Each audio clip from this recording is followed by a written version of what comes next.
You can tell a story that includes all of the 4 categories: situation, task, action, result, and that story can still fall completely flat.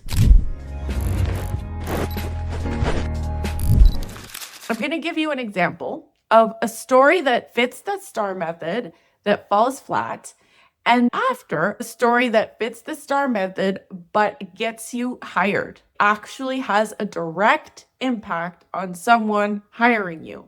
Example 1, situation. I was called into my boss's office. They told me they had an assignment for me. Task. They tasked me with the office move of 70 people. Action.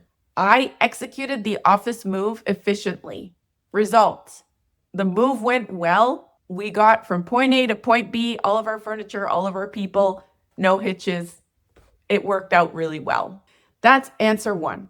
Okay. Now, technically, that checks all the boxes. It gives you the situation, it gives you the task, it gives you the action you took, and it gives you the result. But it doesn't give you what's missing, which is emotional resonance. They couldn't feel anything from that story. That story is boring and it would fall flat in an interview. It didn't give them very many details. It didn't give them anything to say, this person did something differently. It just says this person was capable of doing something successfully. Great. So were all the other people that we interviewed. So this is where the example is really going to come to life. Example 2. Tell me about a time you handled a challenging situation. Sure. So I was working at my desk and my boss came up and he said, Natalie, we need to talk to you in the office. We've all gathered. Would you meet us there in a couple minutes? Me? Okay, sure. This sounds serious. I get up, I go into the office. What could they possibly want? They sit me down and they say, look, we have a project we need you to work on and it's really high stakes. It's really important that we can trust the person that we ultimately assign this to. If you don't feel comfortable taking it on, you don't have to, because it's a high stakes project. And if you don't succeed at it, it's going to be a problem. I'm like, okay, what is it? They say, we need to get this office moved. We've signed a lease for a new space. This is our timeline. We're going to need the new office move happening within the next month. And we need you to orchestrate it. We need you to plan it. Now, here's the caveat. We can't have any downtime.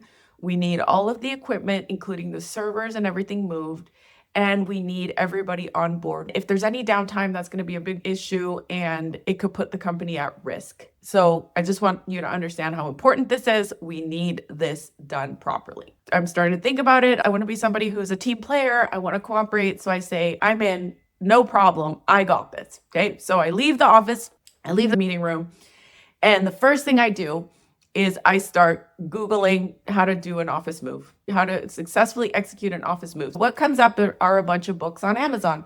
Okay, perfect. I'll get approval. I'll order a bunch of Amazon books and I'll start with those.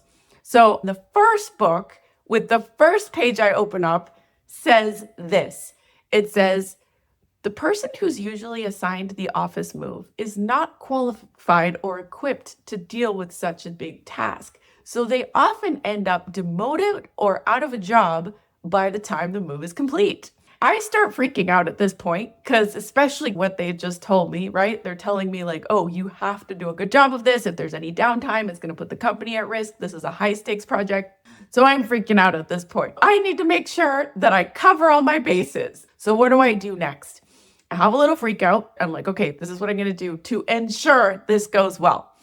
I ordered a bunch more books. I gathered all the checklists I could find for office relocation so I don't miss anything. I've got everything there. And then I start to work out subcategories of tasks. So I can't possibly cover everything here. I do not know what the IT department will need to move or what moving pieces will have to happen in IT. I don't know what will have to happen in development. I don't know what will have to happen with operations.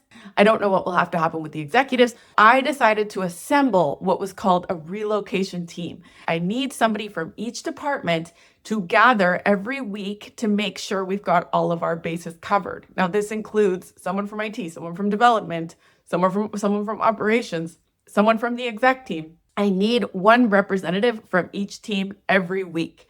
And if they can't attend, then I'm going to need them to review what we discussed and weigh in with any comments. I got everybody on board, and that made me already feel better because I was like, okay, it's not all on me. And I know that I need to rely on other people's expertise here because I can't possibly know every single detail of what's going to need to be included. These meetings went really well. I presented what I had. This is where we're at. This is the timeline. This is what's going to get done at this time and this time. The team really stepped in. So the IT guy would say, hey, are you missing this? Do you have a fob for this? We're going to need to do this. And I was like, I have no idea what that is. I'm going to need your help with that. And we collaborated and we got the thing done. On the day of the move, we were feeling ready. We had relocation team t-shirts for the people who were on the relocation team, and we were ready to go. We had communicated everything to everybody. Everybody's boxes were labeled, but we had a hitch that we did not expect. There was something happened in the server room, and there was like a minor little explosion in the server room. So on the day of, I had to do some damage control. I was like, oh my goodness. I had to call an electrician, and I actually had to get someone who could get me an electrician who was available on short notice on the weekend because we were moving over the weekend. And I got the electrician in. Thankfully, he fixed the problem and we were able to continue our move without any issues. But that only happened because I had planned everything else out so well. So with that said, the move went off. Not without a hitch, but hitches were had, but they were managed because we had the planning and the foundation in place. And at the end of the day, we got everything done. Everything got from point A to point B, and we had a successful move. And I was actually promoted. It set me on a path to growth. So it set me on a path to get assigned more projects that maybe someone else wouldn't be able to take on. I became the person who took troubled projects on because I was able to handle something of that caliber, and it put me on the map as somebody who could do this. From that experience, I really learned a lot, and I learned that I couldn't rely on myself, just me, to try to figure all those things out. There's no way I could have had all that expertise myself. So if you're looking for somebody who is a team player at her core and actually really wants to get other people involved and help use the expertise of the people around me, that's one of the things that I do really well. The end.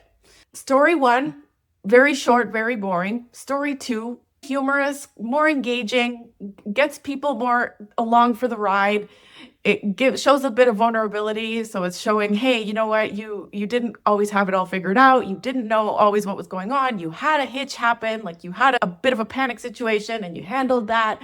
It takes you on for a little ride of my life. This is what happened. And this is what people are usually afraid to do. But these are the stories that will actually get you hired. They will directly have somebody engaged in what you're saying. And when someone is engaged in what you're saying, they are now releasing different chemicals in their brain that are saying, hey, you know what?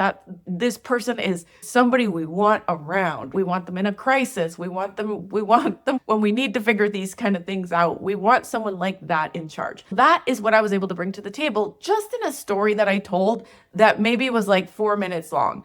This story alone got me into many other jobs after this. Stories like this will create your career for you. The STAR method may be dead, but it can be revived. I just showed you how. If you would like to learn more about how to create emotional resonance in an interview, it is part of my 90-minute free training, which you can sign up for below. It is mechanism number 3. And I talk to you all about story resonance, why it's so necessary, why you will stand out with it, why it is one of the things that people can't put their finger on exactly why they wanted to hire you, but they do. They feel drawn to you because of the way that you told the story. Stories make people fall in love with you. Stories make people want to bring you back for second rounds. And stories ultimately make people want to make the commitment to you.